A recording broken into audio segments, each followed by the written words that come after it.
จะต้องตั้งเรื่องปัญหาปรุงได้ในบ่อยืนใครตีเรื่องนี้จะเรื่องต่างออกดีมันไม่แต่เรื่องยืนตีเรื่องถึงแนบน้องบ่อยืนก็โดยเชี่ยวไปชี้จนไทยได้ยืนเบี้ยกระพงแต่เบี้ยประชมได้วิทยาศาสตร์มวยได้ลำบากไอ้เตรียมเตี้ยวไอ้การลอสไลประกอบในการทะลังไทยหมดพอดเข้ามาจะเห็นไอ้เบี้ยปัญหาทุกคนข้างมาจะเห็นไอ้บรรสมไรเปลี่ยนcách hai thứไอ้กันหาการจะส่งสมัยเมื่อสมัยนี้ไอ้ดอมยูรอนไทยมาเลเซียอันว่าอิบราฮิมได้กอดจีประเทศโปรเวนาเซียนบ้านตูซาปักชงหลังยี่ก็ไปเข้มไปชมมาเรื่องอะไรมาทบแผ่นกายยืนท้ายมองไปจิระบะปรำกะลาหลังยี่ในยื่นผมไว้กะลานั่นก่อนก็สู้ปีสถานเพียบให้ปีจมอระบบการไปเชี่ยเรื่องปรมแดงการไปเชี่ยไทยได้การเมียนหลังประมาณปีศาจปัญหามุดเชี่ยนตลอดการไปหมดเรื่องปรมแดงการไปเชี่ยไทยเรื่องนี้ขยมบานปรับจมอระบบกอดการไปเชี่ยปรับให้โดยขยมบานอย่างยี่จะสาธิตหนักกลองเติมจมอระบบการไปเชี่ยวิธีสร้างอภิกรณ์ระบบการไปเชี่ยปรับใบที่มวยคือปราวยนการปัจจัยกิเตยนการปัจจัยกิเตคือการคัดค้านดอสไรตามคณะกรรมการพรมแดนอย่างปีประเทศโดยปราบปราบริคัดบัตรทานกิเตยุทธแพนตีได้บานไอกับเพียบคดีโครงการปราบปราให้โครงการในการปัจจัยไทยคือยืงไอกับเพียบคดีตามระยะการพรมเปลี่ยนชนะปีปอนแต่หาตาอบูยูปีปอนดำใบเติมปราบปราจิมูลทานของการดอสไรโดยยกแพนตีได้คณะกรรมการกำลังพรมแดนบรังเซียมชนะมาปอนผมบวนรอยผมเปิดแพนตี้เธอชนะมาปอนผมบวนรอยบุญยืงย่อเนื้อสันติสัญญาชนะมาปอนบวนรอยเปิดนั่งลิขิตประตูประสามดำใบจิกูลไอแพนตี้นู่นคือแพนตี้มวยเลือปีรอยปอนในกรรมการออกสายสำหรับมาชูพรมแดนระบายยืงปีผมใบรอยกิโลเมตรชี่แต่ผมใบรอยปรามกิโลเมตรแต่ต้องผมใบรอยกิโลเมตรได้จับประเดิมต่างปีมุมใบเราเอาตลอดแค่กอกจำเจียบายนการนี่เติมมันด้วยยังปรายนการอันตรายฉบับอันตรายที่มวยยนการฉบับอันตรายไปที่ละมูลฐานลำใบดอกสไลเครื่องปัจจัยตีแต่บอสเซนเจียนั่งเติมมันด้วยเตคือยังปรายนการที่ใบฉบับอันตรายกลายคล้ายยังปราเพียกีที่ใบโดยในปรมแดนการไปเชียร์แล้วกับเชียร์น้ำยังเพิ่งพลังเรื่องการบอกปมช่วยมือของแผ่นตีของไอ้เดนบอกถ้าปีนี้นั่งเป็นตัวจ่อตาเลยอย่างในรำไรที่เขาเกิดเป็นเติมมุกให้ได้บ้านที่ยังจังต้องไปชอบดำเนินกับมาโกนแควจุ่มนอนกระไรรอบโรยชนะเนยแต่จะคือทำไมดักเดียวติ๊กเอาแต่ไว้ขี้เดียวจะบวยปฏิเสธข้างดำไปไปชอบไงมนเมียนเนี่ยคลาสเจสำได้ได้จู่เนี่ยนโยบายมันจะโดนตะแกรงประเทศทำไม่ออกชนะไม่เกมมันโยมันนอเสียให้ได้ก็สำได้ได้จู่โยหึงผมได้มันนอเสียสำนวนสัวทาขนมเนียมจะมีดังนอมนโยบายยังจังสมองหมวยคลุ้นน่ะตกเอาโกนเจอขมายเนยไว้ขี้เดียวเหล่าเลยตกเอาผมได้เนยบอลมุมไปเนยไอ้นั่งยังอัดดังทับปีหน้าเนยปีหน้าอัดดังทับดาวเตอร์กับไรหน้าเกมมาจับเกโจมอกับไรหน้ายังจับจ่อไว้ขี้เดียวเหล่าเลยอัดตีผมได้นั่งวิจารณ์กับซอปีจะนอนหัวบ่อยชนะมุนไปจะมาร้อยชนะบอกผมได้นี่วิจัดสับชนะกดมุนหนึ่งชมการชนะเจ็ดผมเปิลอนุสัญญาพลังเสียมคือชนะมาปอนผมบวชร้อยผมเปิลสำได้ได้โจการชนะตรงหาชียังก็หากระลาซาตวัดวนสำได้ได้โจลูกแกแต่ไปยังตกอันนั้นหัวบ่อยชนะเจ็ดเอาโกนใจเข้าไปยืนโกนใจเวียดนามโกนใจลาวโกนใจไทยเนยปะตอมันตอนได้ที่นี่ให้ตะบอลนึงเนยตกเจ้าละหดกระต่ายนั่งตะบอลซ้อมไม่เน้นลูกการอภิวัตมันเหมือนกับนักปรุงได้ในฉบับล้อแต่ยังได้เบียนไปอย่างที่ยังตรึกล้อแต่ล้อดาวตัวเขาตรึกยังบัดล้อทวีเพียกี้ให้มันจอบเบียนแต่ตื้อยนต์กะอันตรายเชียดดำใบล้อดำใบเชียดพอดปีไปอย่างตีใบยนต์กะตีใบขนมกะในจังใบบาเซนเจียมเมียนกะเฉลียนเปลี่ยนตึกได้ยืมปรากับหลังยืมปรากับหลังปราบุญปัจจัยจมเบียนตีใบนี่เวียนพอไปยาวจะมีปฏิณาที่ยังทะเลาะใบคดีให้ปีปอนใบปีปอนดับไว้ปัจจัยกองตัวหนึ่งกองกำลังประดาวุธว่ายังกาเปียตึกใดยังเปลี่ยนปัจจัยอาทิเพียบคือจมเบียนปีขมุกตีมวยยนต์กะไปกีดอสไรตีปียนต์กะอันตรายเชียดดับใบยืมประยังจมบานปรับเตอไอดอมอันว่าการไปเชียประกันจมหัวบุญจมหัวตีมวยคือการไปเชียประจ้างประกันได้จบเชียนิกเงินโกลจมหัวเนี่ยซาซอนแต่เพียบมัดแต่เพียบดังกิจปฏิบัติการละอ้อจมวยประเทศไทยนั่นก็โดยจมวยประเทศเชียงคานนี่คือจีโกลกะได้ยังประกันชอบเฉยๆผู้บองปอนผมไปอ้อยกับโลไม่ได้ไปเชียร์บอลยังรอบเลี้ยนเนี่ยในต้นมุกนี้บานพอจมวยขี้เนี่ยคลากาขี้ประเดี๋ยวปนประเดี๋ยวขมายปนไทยปนขมายประเดี๋ยวไทยรู้ในกรมแดนต่างไปอยู่ขมายเลยขมายเลยยัยแต่ขมายด่าตะขี้ សេដ្ឋកិច្ចទៅវិញទៅមកអញ្ចឹងកុំឲ្យរឿងកន្លែងតូចមួយកន្លែងណាវារៀលទូទាំងប្រទេសអញ្ចឹងការធានានៅសន្តិភាពស្ថិរភាពមិត្តភាពនិងដោះស្រាយដោយបច្ចេកទេសល្អត្រូវប្រកាន់ហើយយើងមានទំនាក់ទំនងរបស់ប្រជាជនយើងទាំងនេះហើយខ្ញុំសូមអរគុណណាស់ប្រជាពលរដ្ឋយើងដែលរួមគ្នាមិនឲ្យបញ្ហានេះរីកហើយក៏ខ្ញុំសូមអំពាវនាវឲ្យប្រជាពលរដ្ឋរបស់យើងនៅទូទាំងប្រទេសធ្វើយ៉ាងណាកុំឲ្យបញ្ហាដោះស្រាយនៅចំណុចព្រំដែនប្រមាណចំណុចនេះទៅជារឿងរៀលដាលរហូតទៅដល់ខ្លាយទៅជាចំនួនជាតិសាសន៍នេះគឺមិនចំណេញសម្រាប់ប្រជាពលរដ្ឋយើងទេយើងមានថៃរស់នឹងធ្វើការនៅយើងមានប្រជាជនរស់នឹងយើងនៅទីនោះពាណិជ្ជកម្មជាមួយគ្នាម្សិលមិញមានប្រជាពលរដ្ឋថៃប្រហែលជា200នាក់ទៅបាតកម្មនៅមុខទូតយើងនៅបាងកកពេលជាមួយគ្នាមានអ្នកពីក្រៅប្រទេសមួយចំនួនស្រែកខ្មែរយើងលើគ្នាទៅបាតកម្មនៅទូតថៃអារឿងនឹងហើយយើងធ្លាប់ដូច2001ម្ដងបាតកម្មចុះឡើងជ្រុលវាយដុតទូតដោយព័ត៌មានខ្លីៗបង្កើតកំហឹងរវាងប្រជាជននិងប្រជាជនបងប្អូនដែរនៅបាងកកប្រជាជន5លានអ្នកជាងបូកទាំងនៅជុំវិញបាងកកជាង11លានអ្នកបើប្រជាជនថៃទាំងអស់ស្អប់ខ្មែរមិនមែនតែ200នាក់ទៅបាតកម្មទេនិយាយឲ្យត្រង់ចឹងបងទៅអញ្ចឹងបានន័យថាប្រជាជនយើងទាំងពីរមានអ្នកស្រឡាញ់ជាតិអ្នកខ្លះស្មារតីជាតិនិយមជ្រុលតិចប៉ុន្តែរឿងព្រំដែនទុកឲ្យរឿងព្រំដែនហើយជឿទុកចិត្តលើរដ្ឋាភិបាលនិងកងកម្លាំងប្រដាប់អាវុធរបស់យើងជាអ្នកដោះស្រាយបញ្ហានៅកន្លែងណាដែលកើតហេតុក្រៅពីនឹងកុំពង្រីកបញ្ហាទៅជាទំនាស់រវាងជាតិនិងជាតិបាទព្រោះបើសិនជាជាតិនិងជាតិគឺរៀលពេញប្រទេសចាប់ខ្មែរបញ្ជូនចាប់ថៃបញ្ជូនទៅវិញទៅមកវាអត់ទេយើងរក្សាស្ថិរភាពរក្សាសាមគ្គីភាពមិត្តភាពរឿងវាកើតវាដោះបញ្ចប់អញ្ចឹងរឿងនេះខ្ញុំសូមឲ្យបងប្អូនរក្សាភាពនឹងភាពស្ងៀមស្ងាត់ជឿទុកចិត្តលើរាជរដ្ឋាភិបាលការប្រើប្រាស់យន្តការបច្ចេកទេសយន្តការច្បាប់អន្តរជាតិនិងបើចាំបាច់ការពារបូរណភាពទឹកដីប្រើប្រាស់យន្តការកងកម្លាំងប្រដាប់អាវុធរបស់យើងដើម្បីការពារដោះស្រាយបញ្ហាការពារបូរណភាពទឹកដីរបស់យើងកុំចូលបង្កើតជាចំនួនតាម Facebook ឈានទៅដល់ការវាយគ្នានៅថៃមានអ្នកជ្រុលនិយមអ្នកជាតិនិយមឃើញប្រកាសឲ្យចាប់ខ្មែរបដិញ្ញចេញឲ្យមានហាងខ្លះគេដាក់ឈប់លក់ទៅឲ្យខ្មែរតែសួរថាមកក្រុងបាងកកគ្រប់គ្នាតាមពួកគេទេអត់ទេអញ្ចឹងអ្នកនោះនៅជាភាគតិចតែបើប្រជាជនខ្មែរប្រជាជនថៃចាប់ផ្ដើមចូលគ្នាឡងគ្នាទៅវិញទៅមកទូទៅវាបង្កើតនៅរឿងផ្សេងអានឹងហើយគឺជាបញ្ហាបាទអញ្ចឹងខ្ញុំសូមឲ្យគោលជំហរទី2របស់រាជរដ្ឋាភិបាលគឺការសម្រេចចិត្តរបស់កម្ពុជាដើម្បីយកបញ្ហាប្រាសាទតាមាន់ធំប្រាសាទតាមាន់តូចប្រាសាទតាកបីនិងតំបន់មុំបីទៅតុលាការយុត្តិធម៌អន្តរជាតិ ICJ គឺដើម្បីស្វែងរកដំណោះស្រាយបញ្ហាព្រំដែននៅតំបន់ទាំងនោះដោយសន្តិវិធីឲ្យបានឆាប់រហ័សឆាប់ចប់ជាស្ថាពរជាជាងបន្សល់ទុកបញ្ហានេះឲ្យអស់បន្លាយរ៉ាំរ៉ៃយូរទៅទៀតដែលអាចបង្កចំនួនតាមព្រំដែនហេតុអីបានជាយើងត្រូវយកចំណុច4នេះវាទៅមុននឹងទៅយើងត្រូវខិតខំដោះស្រាយបញ្ហាបច្ចេកទេសទ្វេភាគីយើងបានខិតខំហើយនៅកន្លែងនេះតាំងពី2000ជាងរហូតដល់វាយគ្នា2008 2011ហើយថ្មីនេះចលនាជាតិនិយមទាំងសងខាងបានរុញទៅដល់បង្កើតបញ្ហានៅក្នុងគំនិតរបស់ប្រជាពលរដ្ឋរហូតដល់កងទ័ពថាតំបន់នោះជាពិសេសតំបន់តបធំកថាតបធំគឺជារបស់រៀងខ្លួនដោយភាគីទាំងសងខាងមិនបាន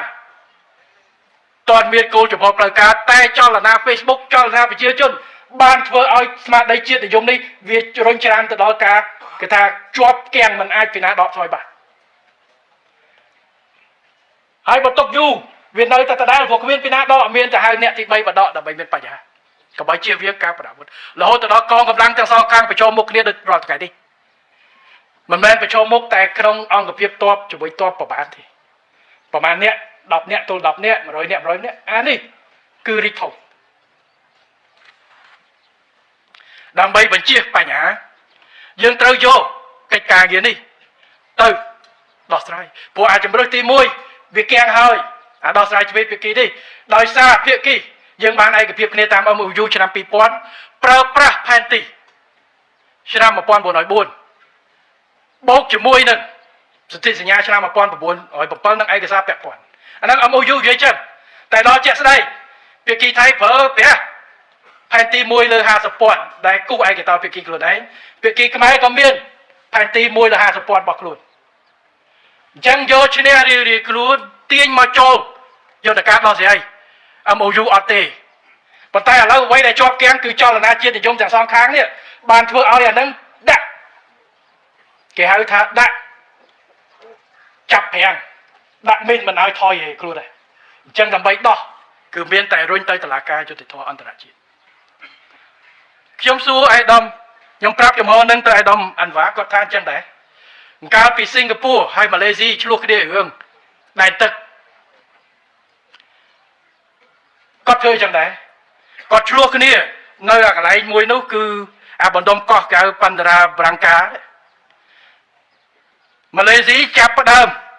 ទៀមទានៅឆ្នាំ79តទៅឆ្នាំ2018បានដោះចប់ទៅប្តឹង ICJ ដំបូងឡើយព្យាយាមដោះស្រាយទ្វេភាគីប៉ុន្តែអត់ទេ10ឆ្នាំដំបូងគឺថាប្រទេសបន្ទងគ្នាទៅទៀមទៅទាញមកដល់អញ្ចឹងឆ្នាំ89 10ឆ្នាំក្រោយគឺសិង្ហបុរីបបួលម៉ាឡេស៊ីទៅ ICJ ត5ឆ្នាំក្រោយបានម៉ាឡេស៊ីឯកភាពទៅអញ្ចឹងធ្វើការរយៈ14ឆ្នាំក្រោយឯកភាពគ្នាទៅបានដោះស្រាយចេញព្រោះជាប់គាំងហើយអញ្ចឹងយន្តការទៅភាគីទី3នេះគឺជាយន្តការល្អបំផុតនៅក្នុងពេលដែលយន្តការទ្វេភាគីជាប់គាំងបន្ទិញគ្នាឲ្យជាពិសេសប្រឈមគ្នារហូតដល់ការផ្ទុះនៅក្នុងការប្រើអាវុធដែលធ្វើឲ្យទំនាក់ទំនងរវាងប្រទេសនិងប្រទេសមានបញ្ហាអញ្ចឹងដើម្បីបន្លុបបញ្ហានេះឲ្យចប់ជាស្ថាពរកុំឲ្យនៅរ៉ាំរ៉ៃអាចវាយគ្នាទៅមុខទៀតឬមួយឆ្លោះគ្នារាប់សិបឆ្នាំទៅមុខទៀតដោយសារភាពច្បាស់លាស់យន្តការទ្វេភាគីយើងបានឯកភាពគ្នាហើយតែមិនទាន់មានការអនុវត្តឥឡូវមានទាំងការជំរុញទាំងស្មារតីជាតិនិយមទាំងសងខាងធ្វើឲ្យថាដំណោះស្រាយតាមបច្ចេកទេសមិនអាចទៅទេព្រោះឥឡូវចាក់សោទាំងសងខាងហើយលែងទទួលស្គាល់រួចទៅហើយដោយសារស្មារតីនេះអញ្ចឹងមានតែហៅយកអ្នកតុលាការយុត្តិធម៌តែម្ដងទៅតុលាការមកទៅកាត់ទៅតុលាការកាត់យ៉ាងម៉េចកម្ពុជាទទួលស្គាល់និងទទួលយកដើម្បីបញ្ចប់បាទនេះគឺជាកិច្ចការសំខាន់មិនមែនការយកទៅតុលាការ ICJ គឺជាការបញ្ឆេះសង្គ្រាមនោះទេគឺជាការបញ្ចប់ភ្លើងជៀសផុតពីការប្រយុទ្ធគ្នាដោយមិនចាំបាច់យើងយកវិធីសាស្ត្រដោះស្រាយនេះទៅ ICJ ដើម្បីដោយសារអាលើដីនេះយើងបាយតម្លៃថាវាជាប់គាំងហើយបើកាលត្រឹមតែរឿងចរចាគ្នារឿងផែនទីរឿងមួយប៉ុន្តែដល់អថេមករឿងជាតិនិយមរឿងអីនេះប្រតិកលាគ្នាសង្គ្រឹះដាក់គ្នានេះហើយបានវាជាប់គាំងអញ្ចឹងយើងត្រូវទៅអានឹងយន្តការយើងដែលទៅតុលាការ ICJ បញ្ហាទី3គោលចំណុចទី3គឺយើងក្រៅពី4ចំណុចនេះគឺយើងបន្តសហការជាមួយភាគីថៃដើម្បីជំរុញការវាស់វែងខណ្ឌសីមារបស់បកគោលព្រំដែនរវាងប្រទេសទាំងពីរដែលនៅសេសសល់ក្រៅពីចំណុចទាំង4ដែលយើងយកទៅ ICJ ដោយប្រើប្រាស់យន្តការទ្វេភាគីរវាងគណៈកម្មការព្រំដែនចម្រុះ JBC កម្ពុជាថៃយើងមិនចោលយន្តការទ្វេភាគីទេយើងមានយន្តការច្រើនណាស់ទ្វេភាគីរវាងក្រសួងការបរទេសនិងការបរទេសរវាងក្រសួងការពារជាតិនិងក្រសួងការពារជាតិរវាងភូមិភាគនិងភូមិភាគយើងបន្តហើយរឿងព្រំដែននេះ800គីឡូឥឡូវយើងរកបានប្រហែលជា200គីឡូនៅសល់យើងរកបានឥឡូវ44បកគោលលើ73បកគោលនៅសល់រាប់រយគីឡូទៀតដែលត្រូវខណ្ឌសីមារបស់បកគោលព្រំដែនអញ្ចឹងយើងលើកលែងតែកន្លែងដែលជាប់គាំងនេះយើងរកអ្នកទី3កន្លែងផ្សេងទៀតយើងបន្តយន្តការទៅតាមការឯកភាពគ្នាដោះស្រាយទៅប្រើព្យាយាមយន្តការទី1បច្ចេកទេសបើសិនជាជាប់គាំងមានបញ្ហាផ្សេងបានយើងទៅយន្តការអន្តរជាតិខ្ញុំឃើញម្សិលមិញអ្នកគ្រូគេហៅចំពិបាកដែរអ្នកនយោបាយគេថាអញ្ចឹងយើងត្រូវតែប្តឹងទូទាំងព្រំដែនទៅឈប់ចរចាសូមបញ្ជាក់លោកទៅវិញតុលាការ ICJ មិនមែនទេទេជិត200ប្រទេសប្តឹងច្រើនណាស់រឿងច្រើនណាស់អញ្ចឹងករណីមួយហ្មងតែគេទទួលគេត្រូវមានហេតុផលច្បាស់លាស់គេឲ្យដោះស្រាយផ្ទៃក្នុងឲ្យអស់ទ្វេភាគីអ្នកពាក់ព័ន្ធឲ្យអស់ចិត្តសិនបើសិនជាអស់ហើយបានគេទទួលអញ្ចឹងគ្រាន់តែរឿងម៉ាឡេស៊ីនេះហើយសិង្ហបុរីរឿងតកោះប្រមាណតិចមួយហើយព្រំដែនទឹកតាន់តិចមួយគេដោះ20ឆ្នាំប្តឹង10ពី2019 2090ឯកភាពគ្នាឆ្នាំ89ទៅប្តឹងត្រូវការចិត្ត5-10ឆ្នាំដើម្បីដោះស្រាយគ្រាន់តែរឿងប៉ុណ្្នឹងអញ្ចឹងគ្មានពីណាយកផែនទីទាំងមូលព្រំដែន800គីឡូទៅឲ្យ ICJ អង្គុយដោះទេអញ្ចឹងយើងសក់ចិត្តយកអា4ចំណុចនេះព្រោះវាតល់ច្រកទៅហើយយកទៅដាក់ដើម្បីដោះស្រាយទៅតែប្រហែលទៀតយើងត្រូវប្រកាន់រកវិធីដោះស្រាយតាមកិច្ចការដែលឯកភាពគ្នាពី MOU ឆ្នាំ2000 ដើម្បីដោះស្រាយបញ្ហាទាំងអស់នេះបន្តទៅទៀតធ្វើយ៉ាងណាកុំឲ្យវានៅសពេចសពើគ្រប់កន្លែងបើដោះបានតែ50-70%វាប្រសើរជាងដោះពីប្រសើរជាង0%ដែលយើងមិនទាន់មានកាយទេយើងឯកភាពគ្នាឃើញបកគល43យើងនៅមិនទាន់គេថាកំណត់អីស្រួលបួខណ្ឌសេវាទេយើងត្រូវបើកមុខព្រួយដើម្បីយើងឈានទៅដល់ការប្រកាសអញ្ចឹងដែលចង់បញ្ជាក់ថាតើរដ្ឋាភិបាលយើងយកទៅ ICJ នឹងដើម្បីបង្កើតសង្គ្រាមអត់ទេគឺយើងចង់ដោះស្រាយបញ្ចប់ជាមួយមិត្តប្រទេសជិតខាងរបស់យើងដោយស្មារតីសន្តិភាពសហប្រតិបត្តិការគោរពគ្នាឯកភាពគ្នាផ្អែកទៅលើមូលដ្ឋានផែនទីពីជំនាន់បារាំងដែលយើងបានឯកភាពគ្នាពីឆ្នាំ2000ដើម្បីបញ្ជាសង្គ្រាមប៉ុន្តែយើងក៏ឈាមលក្ខណៈការពារទឹកដីយើងគ្រប់មជ្ឈបាយរួមទាំងកោះទ័ពប៉ុន្តែចំហរបស់យើងគឺទោះជាយ៉ាងណាក៏ដោយយើងមិនផ្ដាច់នៅមជ្ឈបាយដោះស្រាយបញ្ហាបច្ចេកទេសទ្វេភាគីនៅតាមកន្លែងដែលមិនពាក់ព័ន្ធនេះបន្តទៅទៀតហើយចំណុចទី3គឺទី4គឺបន្តរយៈទំនាក់ទំនងគ្រប់ភាគីទាំងអស់បាទអញ្ចឹង4ចំណុចនេះ4គោលការណ៍នេះដែលខ្ញុំបានប្រាប់ទៅអាដាមអាន់វ៉ាហើយក៏ជាអភិក្រមនឹងគោលការណ៍ដែលរដ្ឋាភិបាលយើងធ្វើដែរយើងមិនចង់យករឿងដែលសេះសល់ពីរាប់រយឆ្នាំទៅឆ្នាំមុនទុកឲ្យសពេចសពើហានិភ័យឆ្លោះគ្នារាប់រយឆ្នាំប៉ុន្តែក្នុងការដោះស្រាយនេះយើងក៏ចង់ដោះស្រាយដោយសន្តិវិធីនិងផ្អែកទៅលើច្បាប់និងបច្ចេកទេសជាជាងការបង្កើតនៅអរិភាពរវាងគ្នាយើងដោះស្រាយកន្លែងណាដែលតល់ច្រកអស់បញ្ហាបច្ចេកទេសយើងឈានទៅដល់ច្បាប់អន្តរជាតិរួមទាំងតុលាការអន្តរជាតិទាំង ICJ យុត្តិធម៌អន្តរជាតិប៉ុន្តែពេលជាមួយគ្នាកន្លែងណាដែលយើងត្រូវគ្នាគឺយើងនៅបន្តខិតខំដោះស្រាយប្រើប្រាស់យន្តការទ្វេភាគីរវាងគណៈកម្មការកិច្ចការព្រំដែនរបស់ប្រទេសយើងទាំងពីរដើម្បីឈានទៅវាស់វែងខណ្ឌសីមានិងបោះបកគោលព្រំដែនដើម្បីឲ្យប្រជាពលរដ្ឋយើងទាំងពីរប្រទេសនៅកន្លែងនោះស្រួលធ្វើការជាមួយគ្នាបូកជាមួយនឹងបន្តទំនាក់ទំនងជាមួយគ្នាលើគ្រប់វិស័យរួមទាំងកងទ័ពនៅគ្រប់កន្លែងទាំងអស់ដែលយើងធ្វើការទាំងកម្រិតភូមិភាគកម្រិតក្រសួងការពារជាតិកម្រិតគណៈកម្មការជាតិព្រំដែនកម្រិតក្រសួងស្ថាប័នពាក់ព័ន្ធទាំងអស់កម្រិតវិស័យឯកជនរវាងប្រជាជននិងប្រជាជនកម្រិតធុរកិច្ចនិងធុរកិច្ចនេះគឺជាអ្វីដែលរាជរដ្ឋាភិបាលប្រកាន់យកចំហនៅក្នុងការដោះស្រាយបញ្ហាដោយទទួលខុសត្រូវនៅក្នុងការកើតមាននៅព្រំដែនកម្ពុជាថៃនៅពេលនេះបាទអញ្ចឹងបងប្អូនណានេះគឺជាចំហដែលខ្ញុំបានបញ្ជាក់ទៅអាដាមអាន់វ៉ាហើយក៏ជាចំហដែលប្រជាពលរដ្ឋទាំងអស់ត្រូវមានទំនុកចិត្តឲ្យខ្ញុំបានប្រាប់បាទហើយក៏សូមឲ្យបងប្អូនសាជាថ្មីចូលរួមកុំពង្រីកសភាពការឲ្យលើសពីអ្វីដែលជាការចាំបាច់